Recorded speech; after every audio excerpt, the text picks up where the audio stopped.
Suge went on his podcast and made some allegations against Dre, claiming that he slept with Puffy, David Rifkin Jr., David Geffen, and then his assistant Bruce. I wanted to get your thoughts on that, but also in that same segment, he showed footage of he actually showed footage of Mob James speaking on Dre, which I was surprised to see James, that they elected to use a clip of him. So I wanted to get your thoughts on the allegations about him, being with those guys, and then, the editors or whoever using a clip of James in the podcast. Well, that's just because the editors don't know the relationship. They just saw probably the voice or what he was saying and put it in there. They also used on a previous few seconds or minutes before in that same episode footage of me about the restraining order. But so that's just the editors. They know Suge can't see this stuff, and I don't think they realize what they be doing. So, hey, shout out. But I'm going to have you show some footage of something I said about a month ago. Play this, John. I saw one time I went to a party with Dre. We all left, though. One time I went to a party with Dre, somebody who invited him, and it was some white dude, and it was somebody who had a lot of money.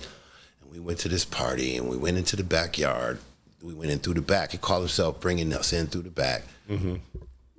And as soon as we walked in, it was just kind of like a lot of naked women, but naked dudes too. Mm. Mm.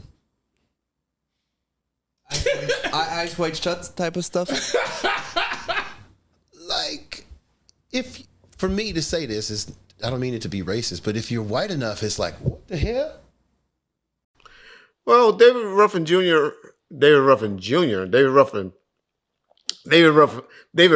a big writer for the Motown back in the days. But you mean David Ruffin Jr., which is the one doing the interview that was around Death Row. Well, David Ruffin Jr., according to Michelet,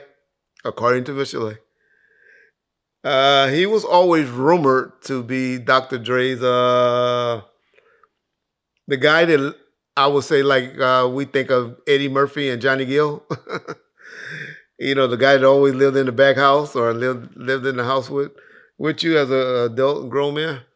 Well, that's what he was before Bruce. Y'all know Bruce is. That's who David Ruffin Jr. was to Dr. Dre. Now, he was there at the beginning. He was there way before I was around. And I contribute to some songs and stuff like that because his dad was a big time songwriter. And so that's what David Ruffin Jr. was, also a songwriter, for Death Row at the beginning. So all I can say about David Ruffin Jr., all I know about David Ruffin Jr. is that he was always rumored to be Dr. Dre, a lover or somebody that was cool with Dre in that capacity. The stories that he tell about going to a party and seeing guys naked and all of that stuff, well, hey, who goes to those type of parties and stay there, right? As soon as you see one person or one male walking around naked, don't you be out of there? Did he say he left? Did he say he left the party? Him and Dre? You only get invited to those type of parties if you suspect it to be in that way.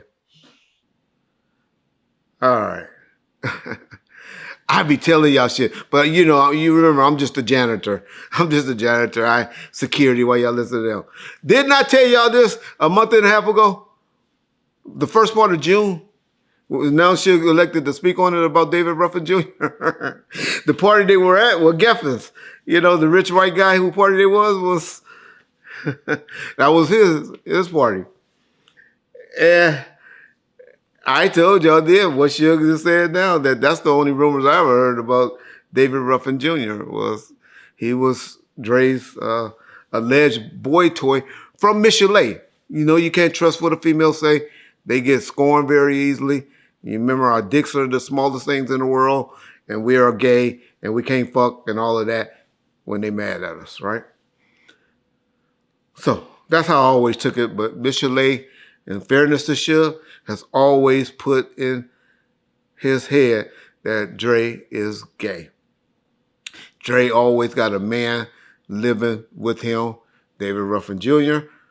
lived in his back house, i.e. by his own admissions in those videos, and even our boy Bruce. Y'all, any of y'all know anything about Dre, y'all done heard of Bruce. So, and there's some stuff in Bruce's book. If Bruce did a book, I didn't even realize it, and he talked about some of the stuff that was going on. My point to all of that is, I can't hate on Suge too much on that particular episode because those allegations has been made. The Diddy thing, y'all know, Dre and Diddy ain't fucking. That's his way because Diddy is now having some type of relationship with Jimmy Iovine and the Beats and all of that, where Suge is just your casualty of war when Suge is the great. He's great. Your enemy, friend of your enemy is my enemy, or however that go. Your enemy is my enemy, or your friend is my enemy. I forget how the shit go. Y'all know I'll fuck up some shit. But he's practicing that with them, and that's why Puffy catching that stray. I don't believe in Puffy. I believe Puffy's y'all know that, or homosexual, or bisexual, but I don't believe in bisexuals. If you take a dick in your ass, then you're gay. You're homosexual. So I believe that about Puffy. But I don't believe Dre and them was that way. Only evidence that I have about Dre is what Michelet has said. Other than that, nothing.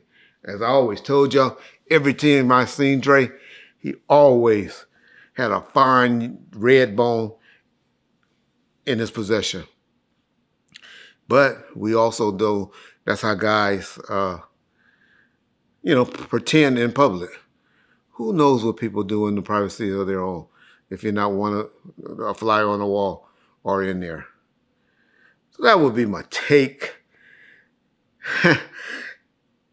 That would be chalk it up to this attacking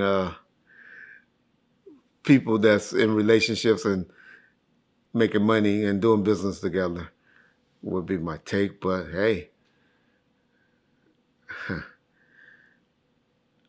I don't know about Dre, other than what I told you I heard, but I do believe he's right on about Puffy or Diddy or Brother Love or whatever name he's going by these days.